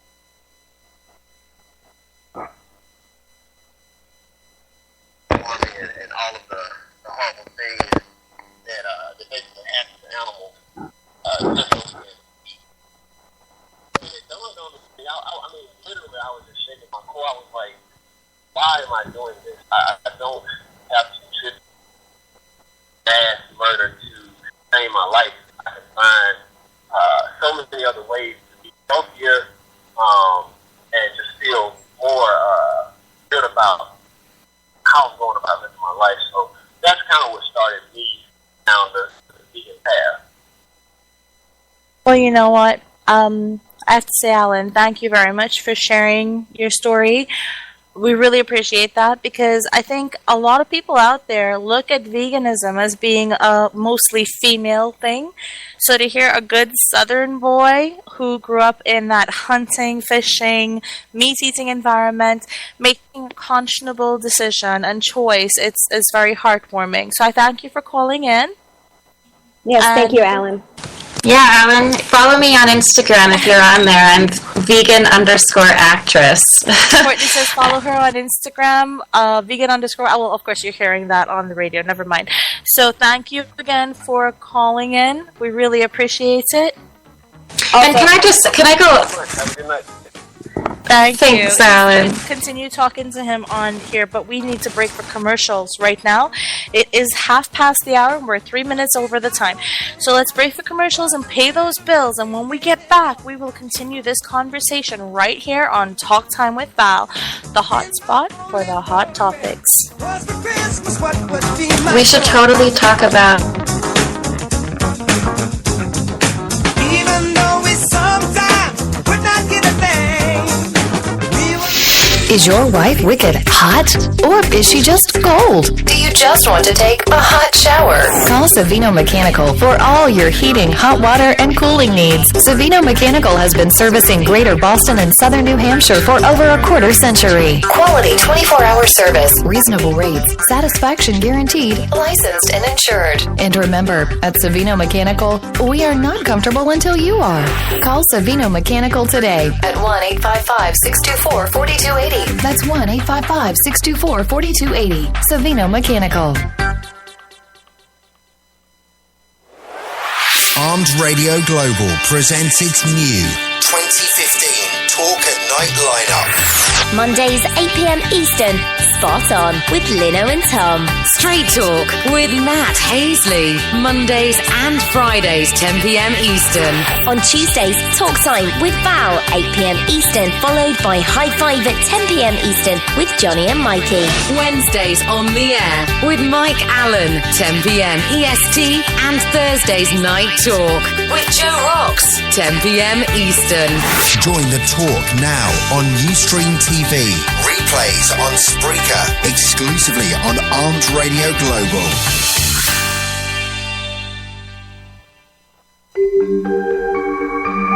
Hey everybody, Heather Bumpus here. Join me every Wednesday night as we explore ghosts, spirits, and all the things that go bump in the night.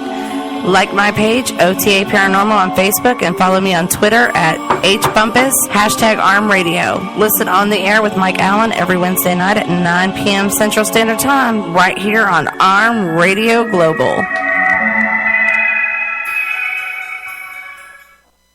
Hi! Now I know you hear Joe Rocks on their weekly restaurant reviews on Night Talk, 10 p.m. Eastern. And boy, these two like to eat. Right, boys? Well, here's something to review right from your house. Eat24. That's right, Eat24.com. With over 25,000 restaurants for you to choose from when you're hungry. Many in your area. So review that, boys. Eat24.com. Click, order, and eat. Eat24.com. Night Talk with Joe Rocks. 10 p.m. Eastern, Thursdays, is now on Ustream TV. Spreaker for replays and live. On Live 365, exclusively on Armed Radio Global. Route 106 Motors is the home of fine pre-owned vehicles. Experience a no-pressure sale with a family-friendly atmosphere. Route 106 Motors has been practicing the same simple philosophy of low prices for over a decade, and it has brought us great success. Recently, while other dealers are closing their doors, Route 106 Motors is expanding. We are a wholesale dealer, and we own the property and pay cash for all the vehicles. This allows us to sell to the consumer for a lot less than the average dealership. We are a high-volume, small-profit dealer, and we pass the savings on to you. New changes have been made at Route 106 Motors. Stop by and check out our brand new building. Route 106 Motors, located at 569 West Street. Check our website at Route106Motors.com and be sure to like us on Facebook to find out about all the latest deals and savings opportunities. Route106Motors.com.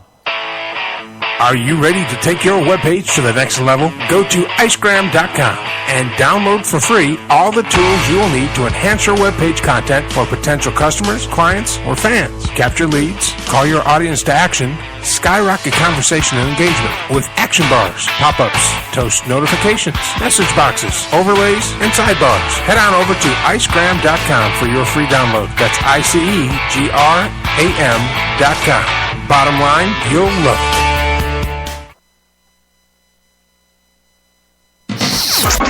Attention World of Tank gamers. Armed and its affiliated divisions are recruiting entire clans and tankers. Armed, the largest and most progressive gaming community on the World of Tanks gaming platform. Now on 3 servers. To join, visit www.armedtanks.net or #NeedAToaster. Toast that, bitches.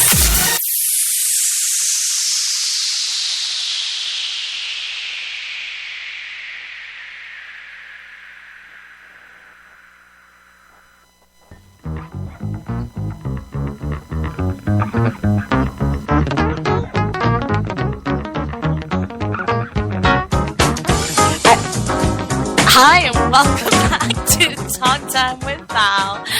I'm your hostess with the mostest, Val, and Eastima. And you know what? During the break, we were talking, and we talked about several things. We talked about vegan muscle, those hot, sexy men out there who are athletes, who are vegan athletes that Courtney will be talking to us about in a minute. And we talked about a lot of you listeners who are messaging me right now are saying things like, well, she doesn't understand where we're coming from. You know what Amy just told me? Definitely eat to survive. If you're in an area where infant mortality is low, whatever the reason is, and this is what you have, and you have to drink milk from your family cow and goats and eat your chicken, like your eggs and stuff, nobody's going to judge you on that. You have to eat to survive. Right, Amy? Absolutely. I'm only talking to people that have the choice. Exactly. So don't sit there thinking she's on her pedestal judging you. She's not. She's talking to the people who have the choice, who have first world options and, you know, enough money to shop at Whole Foods. Because let's face it, Whole Foods is hell of expensive. That's why I shop at Lucky's. But, you know, it's like, yeah, she's talking to people who have the choice. You have the choice, then you can do it. Other than that, there are other options. For those who have messaged me about those other options, I will do some research, get in contact with some people, and I hopefully answer your emails. I might not be able to answer every single one of them, but I will try. So, Courtney, athletes. Let's talk about some of these sexy people. One of them is Courtney Palm Perez herself, you know, dancer, actress, gorgeous, stunning woman that I would not kick out of bed. Go on, sorry. Oh, I thank you. I'm actually quite good in bed. Vegans taste better. It's all that pineapple. Well, I think it's the reigning, what do you call it? I just said it earlier. The reigning champion for the world's strongest man is actually vegan. And Brendan Brazier, he's a triathlete, right, Amy? Yes. He's the founder of Vega as well, right? Yes. Yeah, okay, so he is a triathlete and he's vegan, and his protein is Vega, and it's a pea protein source, so there's no soy. So I know some people have their reservations about soy products, and soy is definitely good for you. You just make sure you buy non-GMO organic soy. Unless you're allergic. Yeah, unless you're allergic like you, don't buy soy. But there's also other options. I love soy. I grew up eating soy pretty much most of the year. I mean... Oh, what a bummer. I love soy and soy products, and I miss it so much. I actually miss it. I crave it, and I can't have it. Go on. Before you continue, Courtney, about talking about vegan athletes, will you hold the protein discussion and let me kind of get into that first? Because I do want to lay down some foundation for that. Go on. Oh, yeah, definitely. I just wanted to go off on what he was saying. But yeah, there's a lot of guys out there, and women too, that are in the fitness competitions, and I wish I could name names. You can definitely look it up. There you go, see. UFC fighter. Yeah. We have Robert Cheek. He's the founder of Vegan Bodybuilding and Fitness. He's also an author, so you can check him out, Robert Cheek. Ed Bauer, founder of Plant Fit Strength and Conditioning, fitness coach, elite CrossFit athlete. Oh my God. Samantha Shorkey. She's a bikini pro and founder of Jacked on the Beanstalk. Ashley Harrison. She's a figure competitor, member of Plant Built. John Lewis, a.k.a. Badass Vegan. He's a fitness coach, founder of Badass Vegan, and creator of the famous Badass Power Cookie. We have Mike Mahler, M-A-H-L-E-R, strength coach, kettlebell expert, and hormone optimization expert. Then there's Tia Blanco, professional surfer and member of the USA Surf Team. Trisha Kelly, fitness coach. Thomas Tadlock, they're all fitness coaches, but you have, Mike Allen, UFC champion. Come on, have you ever heard of this guy, Mac Danzig? Oh, yeah. He's kind of cute. Mike Tyson is vegan too, I believe. Yep. Mike Tyson is? I know, right? Last person you would think would be vegan. Exactly. He's actually posing with a dove, and he explains how, compassion over cruelty is his, what he believes in, and it's just so sexy. I mean, compassion is so sexy. You know who's an extremely sexy vegan? Derek? Who? I don't even know how to say his last name. It's Tresize. Tresize, okay. He is a WNBF pro bodybuilder, fitness coach, and the co-founder of Vegan Muscle and Fitness. And he's not just, you look at bodybuilders and they're sexy, but then it's like, ew, there's too much. No, not with him. There's not too much. It's perfectly healthy looking. Trust me. He fills those shorts out real nice. Anyway. Oh my gosh, I just looked him up, and I'm definitely in love. I'm in love. We commented on each other's Facebooks earlier today, so just saying. Who, Derek? Yes. Well, I'm going to retweet one of his tweets right now, yo. Oh, Mike, speaking of Mike social wants to media, know where you get calcium from. That's a great question. Where do cows get their calcium from? Because they are big, strong-boned, big, muscular animals, and they are vegan. We get calcium from plants. Plenty of plants, mostly leafy greens. Mm-hmm. Yeah. Yeah, you can get them from butternut squash, figs, raisins, collard greens, broccoli, almonds, flax seeds, sesame seeds. Beans. Pinto beans. Lots of calcium. I'd like to do a quick shout out for my Instagram account. My username is Hazel-Eyed Vegan. I'd love to get some new followers and have some dialogue about veganism. Amy, remember I tagged you in that post on Facebook? Yes. So somebody went on your page and they saw your picture with a cat. Oh, yes. Okay. And they said to tell you pretty pussy. Oh! I will make sure to tell Nico that they said so. He will really appreciate it. He loves getting compliments. Okay. just so you know. Mike, if you have not seen this picture, it's Amy in, I guess it's, what is it, sports bra? And Yes. she's on the potty, and her pants are down, and she's on the potty, and the kitty is on her lap. He always jumps on my lap whenever I sit down in the bathroom. And I hear from a lot of other cat people that happens a lot with cats. They like to sit in your lap when you're doing your thing. Yeah, so, all right. Now, you were saying you wanted to specifically talk about something just now. I would love to talk about protein. Go ahead. That's one of the first questions that I get from non-vegans. Where do you get your protein? Lentils. And Sorry. right? And Lentils.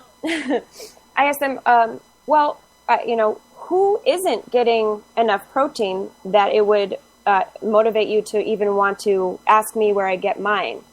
So if we look at the statistics, an overwhelming majority of people, now of course in the United States, because that's all that I have my information on, an overwhelming majority get enough protein. There's only about 3% of the population here that don't get enough protein, and those people just aren't eating. They're not vegans, they're just not eating. So as long as you're eating food, you're getting enough protein. Okay, well, hold on. I can answer that question for outside of the U.S., okay? If you look at India, you have about close to 2 billion people, right? 2 billion people who, over 85% of them, do not eat meat, right? Where do they get their protein from?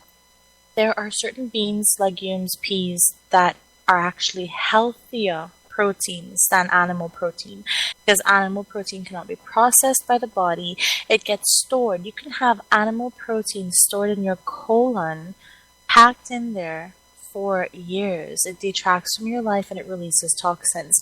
Now, garbanzo beans or chickpeas or chana, as they're called in India, are a huge source of proteins. You have soybeans, of course.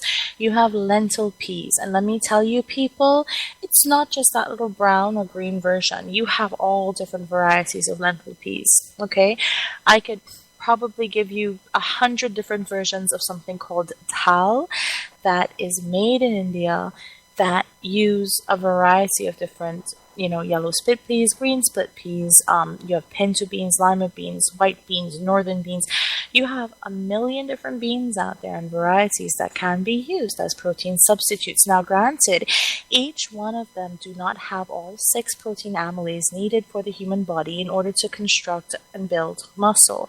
But if you were to take 2 of them, put them together, and again, use something else like, rice and a vegetable, you end up building up all of the building blocks you need for a healthy protein structure in your body to build muscle. If you want more information on this, I would suggest that you go to Good Eats. Alton Brown, Good Eats. He actually is a chef in the U.S. who has talked extensively on this topic and has had programs dedicated to that. All right, sorry. Go on, Amy. Okay, real quick to speak to that, though, the woman who originally came up with the idea that we needed to combine foods in order to get all of our amino acids, she actually recanted that. And it's such a small problem now that it's not even something that doctors that are understand that vegan is a healthy diet, It's not even an issue. What do you don't mean? need to worry Getting all about your amino acids? combining certain foods like rice and lentils. As long as you're eating whole foods, you're going to get enough protein. It's a non-issue, even No, for I'm athletes. not saying you're not getting enough. I'm saying that you don't get all of them that you do need, and that's a fact. I mean, you have 5 in lentils, but if you were to, for example, mix gub beans with lentils, I don't know the English word for it, I just know the Hindi word for it, right? You get all 6. All of the same 6 natural, healthy proteins that all meat eaters say, I need my protein, this is why I eat meat. They always claim they need those 6 in particular, and they're right. There are 6 that are essential for the human body to build. Well, if you might not get all from one source, you don't have to combine it in the same meal. You're going to get it from other sources as well. So you're right in that case. Now, we have a question here. Where do you get your healthy fats to be able to assimilate and absorb the nutrients from fruits and vegetables? Nuts, seeds. Go on. Amy, can you answer that? Yes, I had a smoothie the other morning. I think it had 4 nectarines, a couple dates, and some water. And I had like 30% of my daily value of fat just in that smoothie. And it was mostly the omega-3 fatty acids. From what? From the nectarines. It was either nectarines or oranges. I'd have to look back into my food diary. But it's from fruit. Almost, so many plants, fruits have Wait, I wasn't aware of that. Have you ever heard of Chronometer? I'm not sure if it's Chronometer or Chronometer, but it's an app that you put in what you eat and it'll tell you the nutritional content. And once I started using that, that's when I saw omega-3 fatty acids are in a whole lot of foods, and I don't have to go to flax seeds or hemp seeds or chia seeds to get my omega-3s. It's actually very easy to get them when you're eating a whole foods diet. Really? Yes, it Okay, blew so my mind. CRON-O-meter. Track nutrition and count calories. And you can go online. It's https chronometer, CRONOMETER.com. That's what you're talking about, right? Yes, and anybody who wants to go vegan should go to that website or buy the app. I think it's $4. And start putting in what they eat. And then it's going to give them a breakdown of all the different vitamins, minerals, the different fats, carbohydrates, all the different amino acids and the proteins. It's going to give you this breakdown of your nutrition so you can see what it is you're eating and what you're not eating, what you still need to eat for that day or what you need to stop eating. Every day, man. It's Because wonderful. I honestly thought that, you get the essential oils and stuff, the omega-3s, your fatty acids, etc., from nuts and seeds, and that's fine with me because, like, when I'm having pumpkin or squash, I'll save the seeds and I'll bake them because I think that's yummy. Most people won't agree with me, but I think it's yummy. It's like nuts, right? And, like, so there's, like, tons of different flax seeds, sesame seeds, I don't know, whatever. There's tons of seeds and nuts out there that you can eat. I always thought that you get it from that, and that's where your major amounts come from. I wasn't aware that you can get large amounts of omega-3s and stuff from nectarines and oranges. Just wasn't aware. Yes, but my smoothie had, I think, 4 or 6 nectarines in it.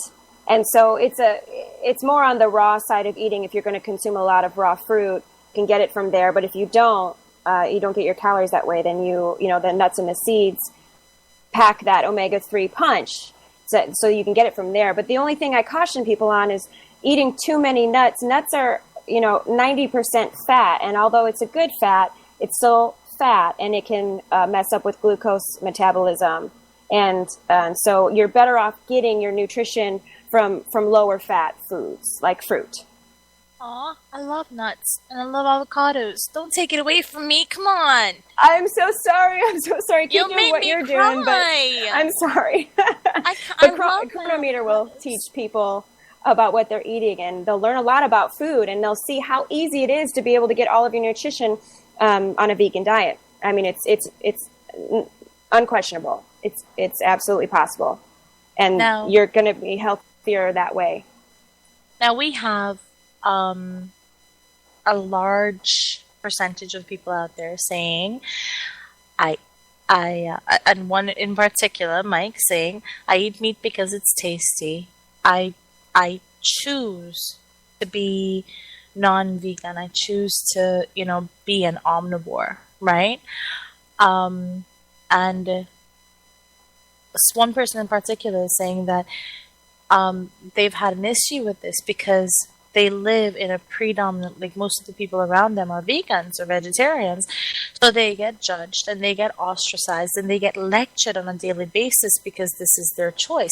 And people say, well, what are you, heartless? You're cruel? You can't, and they're in their face and whatever. Listen, not all vegans are like that. Not every vegan you meet, in fact, not even 90% of the vegans you meet, are going to walk up to you and throw paint on your coat and scream meat is murder, or walk into a restaurant where you're having dinner and start screaming about meat being murder, right? That's something you see on TV. It's not something that happens a lot in the world. If you've seen it on TV and you're judging vegans because of that, please rethink that. I'm not going to call you any names, but I think it's very, very short-sighted. And actually, go on. Either one. Go ahead, Courtney. Oh, well, I was just going to say, I remember having a conversation with Jay, the co-owner of the Gentle Barn, and he was basically saying, I was having a conversation with him and my parents, and, I started crying, I started getting really heated, and Jay just basically said, now listen to yourself. He's like, is what you're doing effective right now? And I said, I guess not. And he says, no, it's not. In fact, you should thank someone for taking the steps that they're taking, however small it is, because then the positivity will shine through, and positivity will show, the right way, rather than getting angry at someone, because when you get angry at someone, then they'll just, keep doing what they're doing, It doesn't really help. But also something to remember is that being able to distinguish whether or not an action is right or wrong is not the same as painting the person who made the action right or wrong. When I tell somebody that eating animals for food for any reason is wrong, I'm not saying that is a bad person or they're a wrong person overall. But I reserve my right to distinguish between what is right and wrong. But a lot of times, because most people are naturally compassionate people and their conscience is speaking up to them, they will take on the idea that eating animals is wrong to their whole being, and they'll feel it in their body because they know that they wouldn't eat their dog, at least in the U.S., so why are they eating the cow that can suffer just as equally as much? So, but I don't want to let anybody think you're that they not need saying to dilute. they're bad people. Right.